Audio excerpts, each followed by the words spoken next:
Sampai saat ini, operasi terpadu TNI dan Polri di Papua untuk menekan ancaman serangan KKB masih terus berlangsung. Beragam strategi telah dijalankan demi menghentikan pergerakan kelompok tersebut, tetapi realitas di lapangan menunjukkan konflik bersenjata di Papua belum juga sepenuhnya terkendali. Beberapa waktu lalu, pesawat Smart RP KSNR diserang KKB di lapangan terbang Karowai, Kabupaten Yahukimo. Tragisnya, serangan itu menewaskan pilot dan co-pilot yang tengah bertugas. Insiden tersebut kembali menjadi alarm keras bahwa situasi keamanan di Papua tetap berada dalam kondisi rawan, meski pengerahan kekuatan TNI dan Polri semakin ditingkatkan. Yang lebih menyedihkan, peristiwa seperti ini bukanlah kejadian yang berdiri sendiri. Jadi jangan beranjak, karena dalam beberapa menit ke depan, kita akan mengupas betapa mencekamnya kondisi Papua saat ini. Saat membicarakan konflik bersenjata di Papua, biasanya ada dua operasi yang kerap menjadi sorotan, Kops Habema dan Operasi Damai Kartens. Keduanya mengusung pendekatan yang berbeda, tetapi memiliki tujuan akhir yang sama, yakni menghadirkan rasa aman, sekaligus memutus rantai kekerasan yang terus membebani masyarakat. Kops Habema sendiri merupakan singkatan dari Komando Operasi Habema, sebuah operasi yang dibentuk TNI untuk mengonsolidasikan kekuatan militer dalam menghadapi kelompok bersenjata di Papua. Operasi ini tidak dipandang sebagai langkah biasa. Nama Habema bahkan dimaknai sebagai dorongan agar misi dijalankan dengan hasil seoptimal mungkin, mencerminkan keseriusan pemerintah dalam menangani konflik tersebut. Sementara itu, Operasi Damai Kartens berada di bawah kendali Polri dan berperan sebagai satuan tugas penegakan hukum terhadap kelompok yang dikenal sebagai KKB atau TPNP-BOPM. Aktivitasnya mencakup berbagai wilayah rawan, mulai dari pengejaran pelaku aksi kekerasan hingga pengungkapan jaringan distribusi senjata dan amunisi. Meski peran Kops Habema dan Operasi Damai Kartens terus diperkuat, dinamika di lapangan justru memperlihatkan eskalasi yang kian mengkhawatirkan. Awal Februari 2026 menjadi fase yang cukup mengguncang. Tepat pada 2 Februari, kelompok yang mengatasnamakan TPNP-BOPM Kodap 16 Yahukimo di bawah komando Kopitwa Heluka melancarkan serangan ke SMP YPK Yakpesmi di DKI, Kabupaten Yahukimo, Papua Pegunungan.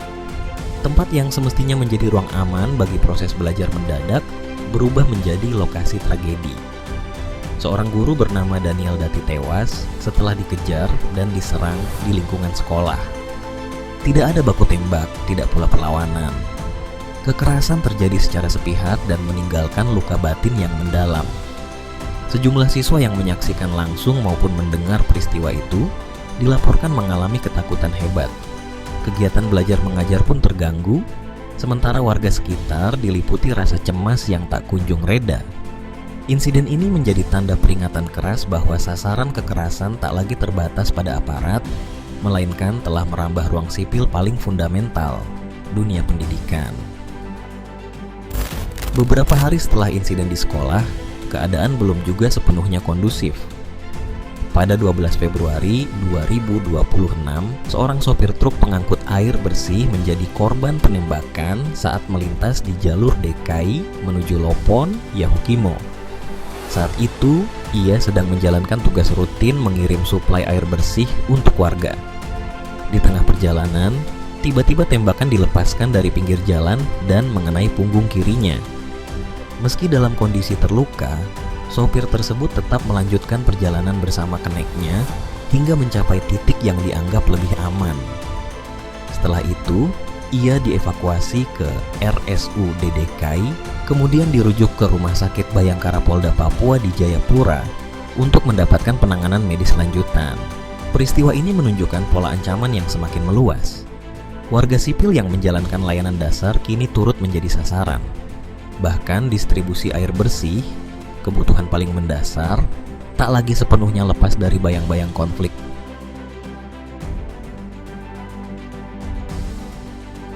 Dalam rentang waktu yang hampir bersamaan, tepatnya 11 Februari 2026, ketegangan juga memuncak di wilayah lain.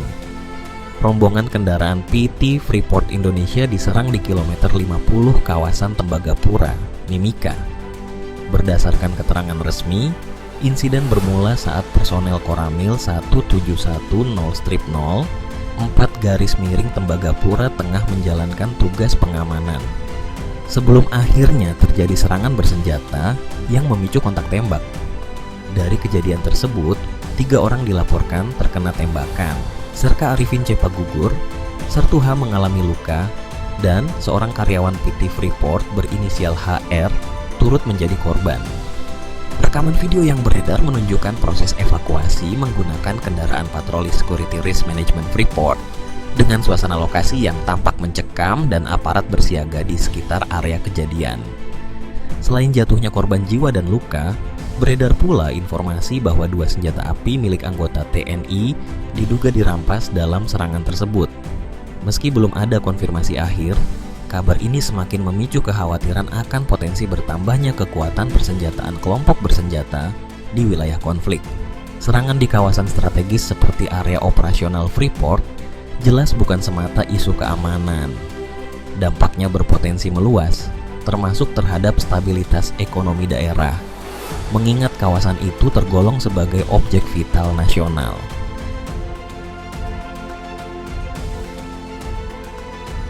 Masih pada 11 Februari 2026, insiden lain dilaporkan terjadi di wilayah Danawage, garis miring Korowai Batu, Papua Selatan.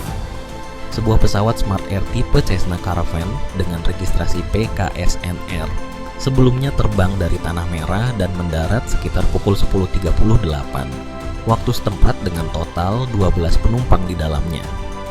Tak lama setelah roda pesawat menyentuh landasan, kru melaporkan adanya tembakan yang diarahkan ke badan pesawat. Situasi yang dinilai sangat berbahaya membuat kru dan penumpang segera menyelamatkan diri dengan berlari menuju area hutan di sekitar bandara.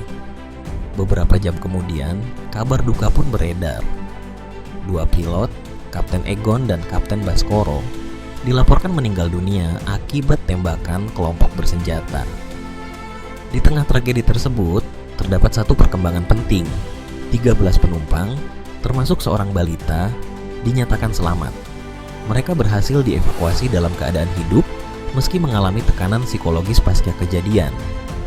Rangkaian peristiwa ini menjadi latar sebelum memasuki fase berikutnya, yakni respons berskala besar dari Satgas Damai Kartens bersama Kops Habema.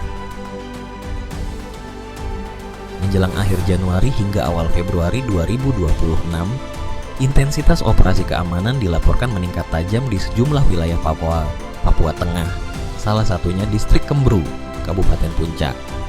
Juru bicara TPNP-BOPM menyebut sejak 31 Januari telah berlangsung operasi militer berskala besar, baik melalui jalur darat maupun udara. Mereka juga mengklaim jaringan internet di wilayah tersebut sempat dinonaktifkan pada 31 Januari hingga 1 Februari, sehingga warga disebut kesulitan mengirim laporan maupun dokumentasi situasi di lapangan. Di sisi lain, aparat keamanan memperketat patroli serta penyisiran di sejumlah titik yang selama ini diduga menjadi basis kelompok bersenjata. Informasi yang beredar turut menyebut adanya perpindahan warga sipil dari beberapa kampung menuju lokasi yang dianggap lebih aman. Sejumlah rekaman dari lapangan memperlihatkan bagaimana operasi keamanan dijalankan secara semakin terbuka dan berlapis. Pasukan bergerak membuka blokade jalan, kendaraan lapis baja digunakan dalam pola patroli yang nyaris rutin. Sementara pemantauan udara dengan UAV mulai ditampilkan tanpa banyak disembunyikan. Di tengah tren eskalasi tersebut, Satgas Operasi Damai Kartens 2026 bergerak cepat berdasarkan informasi intelijen pada 10 Februari 2026 di Jalan Gunung, Kompleks Kalite, Kota DKI, Yahukimo. Sekitar pukul 14.33, tim gabungan dari Subsatgas Lidik dan Intelijen mendatangi sebuah rumah kosong yang diduga menjadi lokasi penyimpanan senjata. Setelah penyisiran dilakukan secara terukur dan hati-hati, aparat menemukan satu pucuk senjata api laras panjang rakitan di bagian belakang bangunan. Barang bukti itu kemudian diamankan untuk kepentingan pengembangan penyelidikan. Kepala Operasi Damai Kartens 2026, Brigjen Faizal Ramadhani, menegaskan bahwa setiap informasi yang berpotensi mengancam keamanan akan segera ditindaklanjuti tanpa penundaan. Temuan tersebut memperkuat satu indikasi penting. Di luar dugaan perampasan senjata atau suplai dari luar wilayah, terdapat sinyal bahwa produksi maupun modifikasi senjata juga dilakukan secara mandiri di lapangan.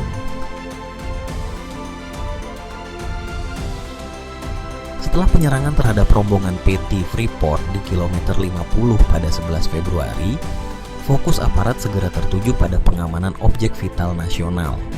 Evakuasi korban dilakukan dengan cepat menggunakan kendaraan patroli SRM Freeport. Pada saat yang sama, unsur TNI Polri memperketat penjagaan di sejumlah jalur rawan di sekitar Tembagapura. Kawasan Mil 50 pun menjadi pusat perhatian karena merupakan jalur strategis yang terhubung langsung dengan aktivitas operasional tambang. Selain memastikan para korban mendapatkan penanganan medis, aparat juga langsung bergerak melakukan pengejaran terhadap pihak-pihak yang terlibat dalam kontak tembak tersebut. Masih pada 11 Februari 2026, usai insiden penembakan pesawat Smart Air di Bandara Korowai Batu, aparat segera bergerak melakukan investigasi secara intensif. Hasil pendalaman kemudian mengarah pada dua kelompok yang dikenal sebagai Batalion Kanibal dan Batalion Semut Merah. Kepala Operasi Damai Kartens menyatakan bahwa kedua kelompok tersebut diduga berada di bawah komando Elkius Kobak. Tembakan dilaporkan dilepaskan dari kawasan hutan di sekitar bandara, tak lama setelah pesawat menyelesaikan pendaratan. Dalam peristiwa itu, dua pilot, Kapten Egon Erawan dan Kapten Baskoro, dinyatakan gugur, sementara 13 penumpang, termasuk seorang balita, berhasil selamat. Konflik ini memang belum benar-benar usai. Operasi keamanan masih terus berlangsung, dan luka sosial maupun psikologis belum sepenuhnya pulih.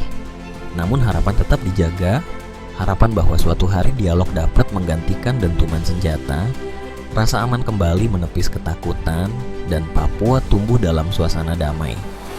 Tempat anak-anak belajar dengan tenang, para pekerja beraktivitas tanpa cemas, serta keluarga menjalani kehidupan tanpa bayang-bayang kekerasan.